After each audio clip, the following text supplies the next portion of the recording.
you get in? Have you seen a gate? Have you seen a gate?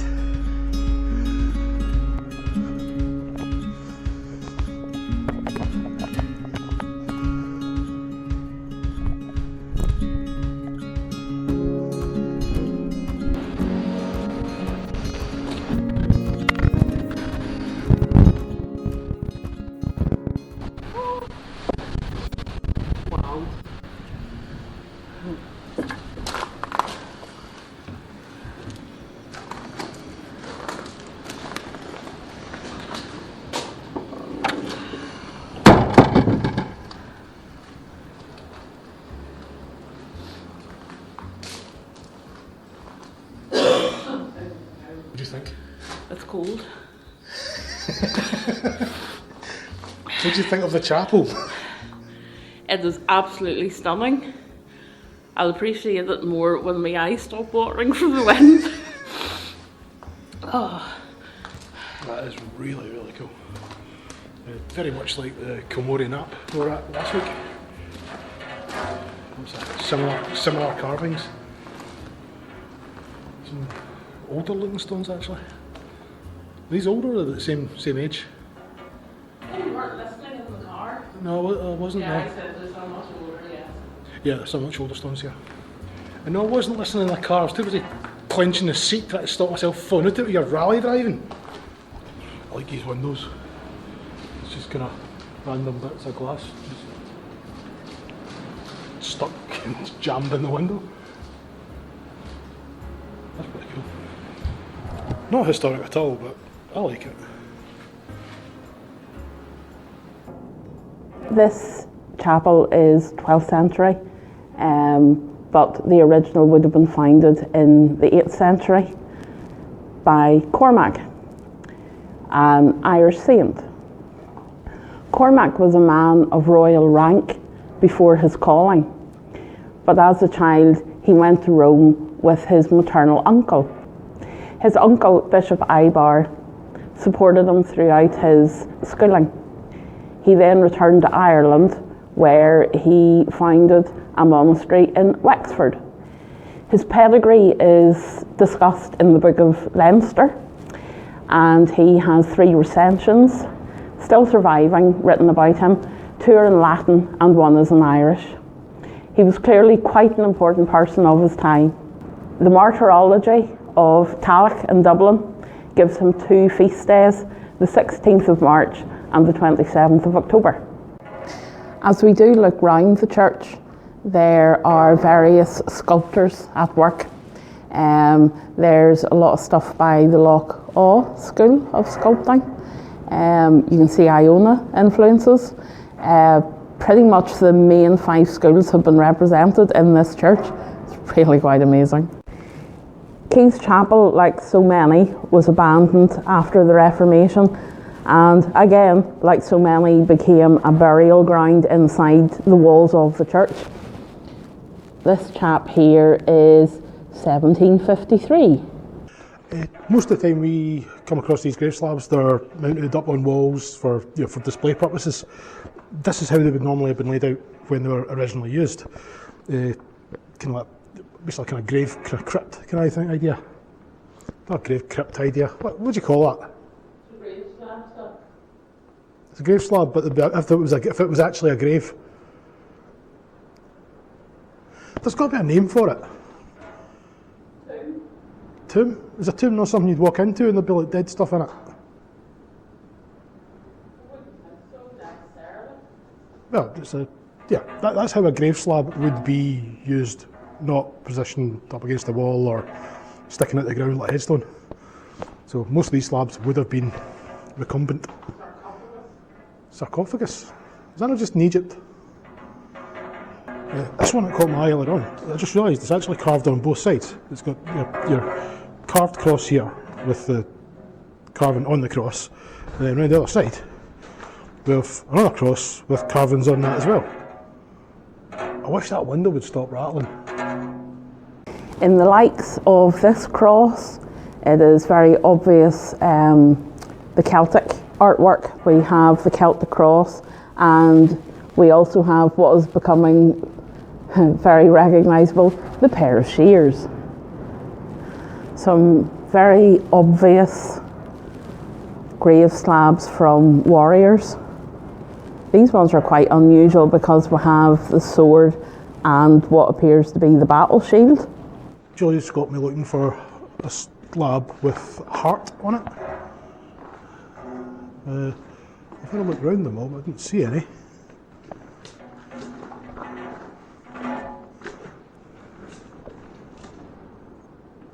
It's supposed to be similar to the Queen Mary heart. The what? It's supposed to be similar to the Queen Mary heart. Queen Mary heart. Heart. Harp? Heart. Like twang, Are you twang, looking twang. for a heart? I'm looking for a heart No, I didn't say heart. I said heart. with a P. B for Pratt.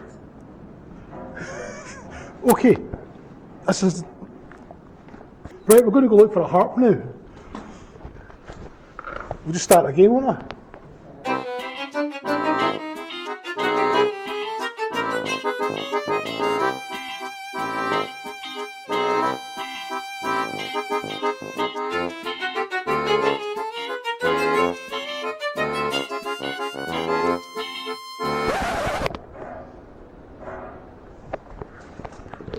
Found it. That's a harp, I think. Julie, is that a harp? It kind of looks like the wee sign on Guinness bottles.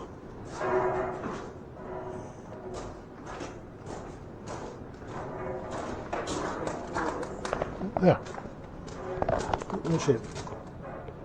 That's a harp, isn't it? Yep, that definitely looks like a harp. And again, we have the harp, we have the sword, and we have the tools of the trade.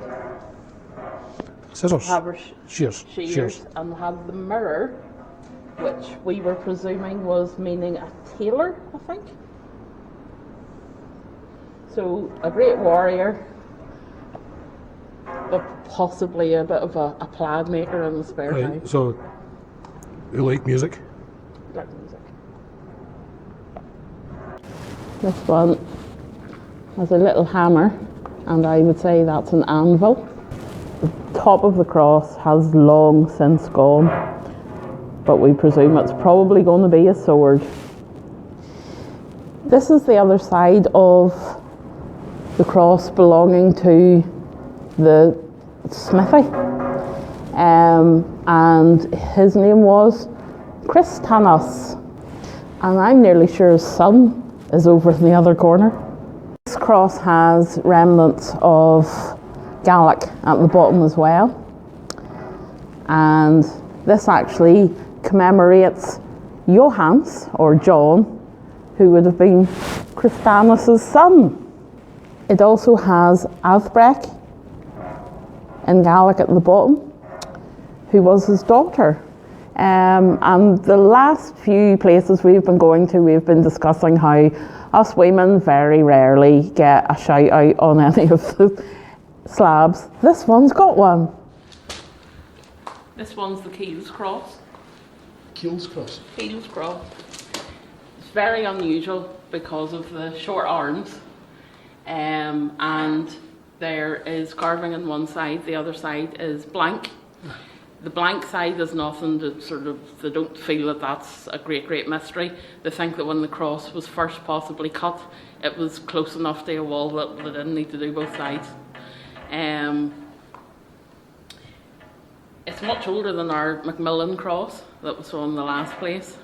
𝕮𝖈𝖏. Yes, Yeah. 𝕮𝖈𝖏. It has some interesting depictions on it as well. It's really clear as well. Yeah.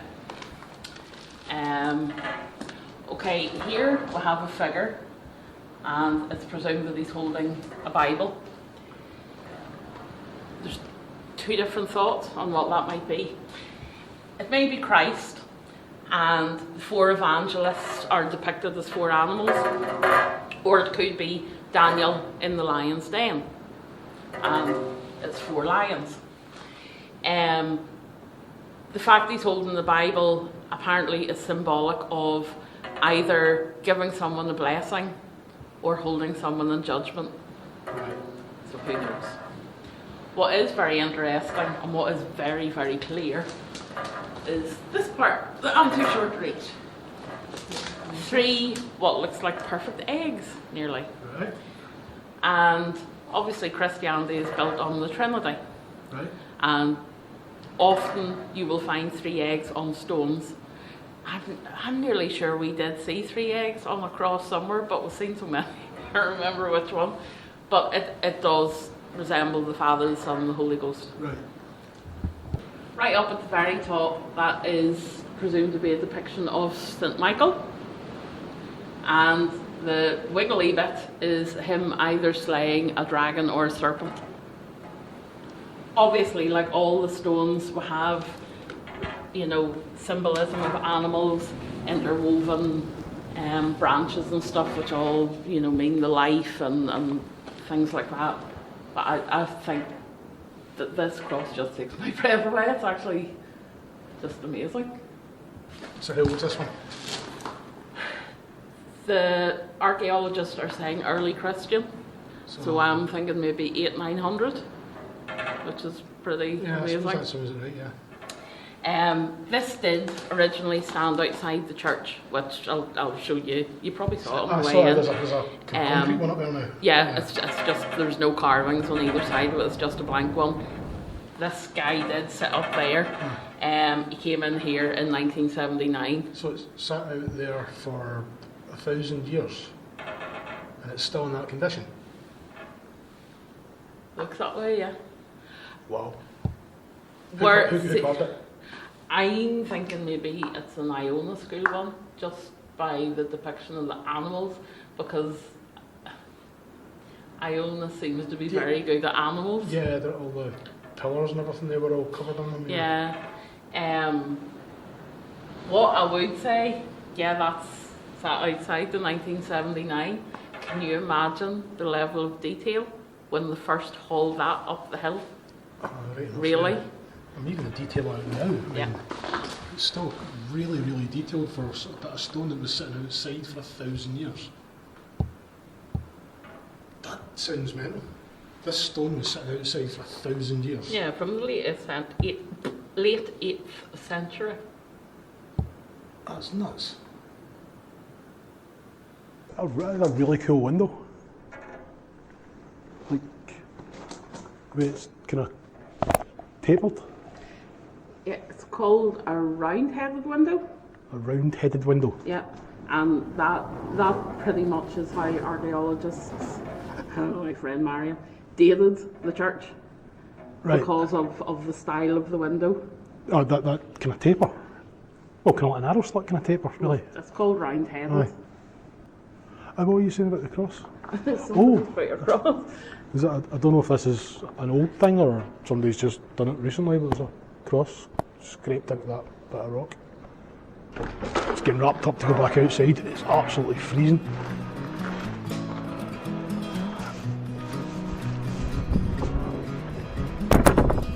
I don't think we necessarily need to walk up to it because it is just a lump of concrete. Yeah. But that is the original site of the cross.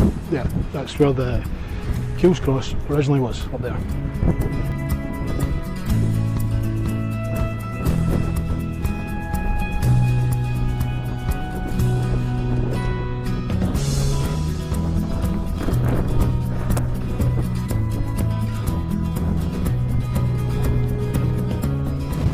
It is on one of those islands out there that we can just about see on the horizon that Cormac is buried.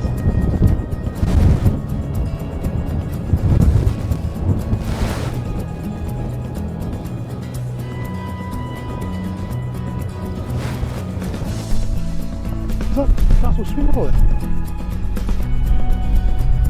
Is this a caravan park? That looks like it right there, doesn't it? Yeah, it is. Yeah, that's the one we were at last week. Way over beyond that peninsula, the other side where the caravan park is. Aye, islands are. That's Cormac Island, isn't it? Or it's not Cormac Island, it's 𝕮𝖆𝖈, which is a big island. And that's out, is it 𝕮𝖆𝖈, is it? That's probably out in 𝕮𝖆𝖈. This, excuse the telegraph pole, is not 𝕮𝖆𝖈. This is a little hook off 𝕮𝖆𝖈, which is called 𝕮𝖆𝖈. 𝕮𝖆𝖈. Yes. Loch of the church. Yeah. Yes. Which explains it. Ah. So what is it about that island? That's where Cormac's buried. We'll need you to go over and have a look at his grave for us. Today? Oh no, not today, it's a wee bit windy. Yeah. Yeah. So what's over there? I think there's the remains of a church and a possible attempt at a monastery that he built. I think the old records say that he went over there for a wee bit of peace, quiet and solace. Yeah. Which confuses me because there seems to be quite a lot over here too. But then it's 2020 and the year 800 there was probably a different thing going on. Different over demographic here, I'd imagine. Aye. But that's where St Cormac's buried, the wrecking, on that island out there. Yeah, there's a cross depicted. Well, there's a cross signifying where his grave is. Ah. I need a boat. So now leaving Keills Chapel, and that concludes our Marion Campbell trail for the time being. Please subscribe, like, share, all the usual things to see where we head to next.